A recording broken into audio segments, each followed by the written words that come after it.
ശ്ലോകം 9. അധിരൂഹ്യ തഥ ഫണിരാജഫണൻ. ആ ഫണിരാജൻ്റെ, പാമ്പുകളുടെ രാജാവായിരിക്കുന്ന ആ കാളിയൻ്റെ ഫണങ്ങളിൽ കയറി. 1000 ഫണങ്ങൾ, ആ ഭയങ്ങളിൽ അങ്ങോട്ടും ഇങ്ങോട്ടും ചാടാം. അധിരൂഹ്യ, ഭഗവാൻ ചാടിക്കയറി. നനൃതേ ഭവത മൃദുപാദരുച, ഭഗവാനാൽ നൃത്തം ചെയ്യപ്പെട്ടു. എങ്ങനെ? ആ മൃദുവായ പാദത്തിൻ്റെ കാന്തി എല്ലാവർക്കും കാണാം. പക്ഷെ അവനെ സംബന്ധിച്ച് അവനത് എന്തെന്നില്ലാത്ത ഘനമായിട്ടാണ് തോന്നിയെന്നർത്ഥം. ഓരോ കാലടി ആ ഭഗവാൻ അവൻ്റെ ഭണത്തിൽ വയ്ക്കുമ്പോഴും അവന് വലിയൊരു മല വന്ന് വീഴുന്നതായ അനുഭവമാണ് ഉണ്ടായത്.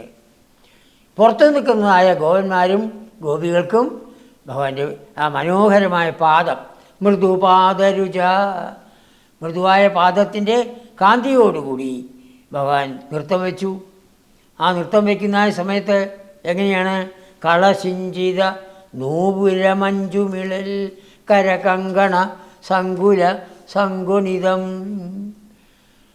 പാട്ട് എന്തെങ്കിലും വേണ്ടേ? അതാണ്. വാദ്യഘോഷങ്ങൾ എന്തെങ്കിലും വേണ്ടേ?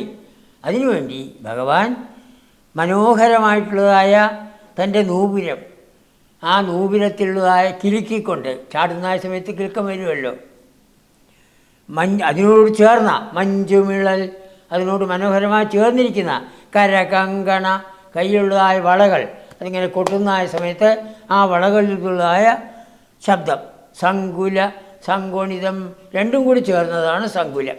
അങ്ങനെയുള്ളതായ കുണിതം, ആ ശബ്ദത്തിന് ഭഗവാൻ പുറപ്പെടുവിച്ചു.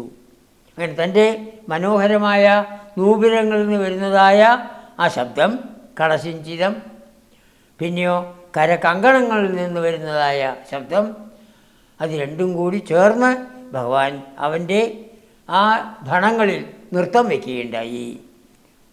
ഭക്തജനങ്ങൾക്ക് എല്ലാവർക്കും എന്തെന്നില്ലാത്ത ഒരാനന്ദത്തെ പ്രദാനം ചെയ്തു എന്നർത്ഥം. അതാണ്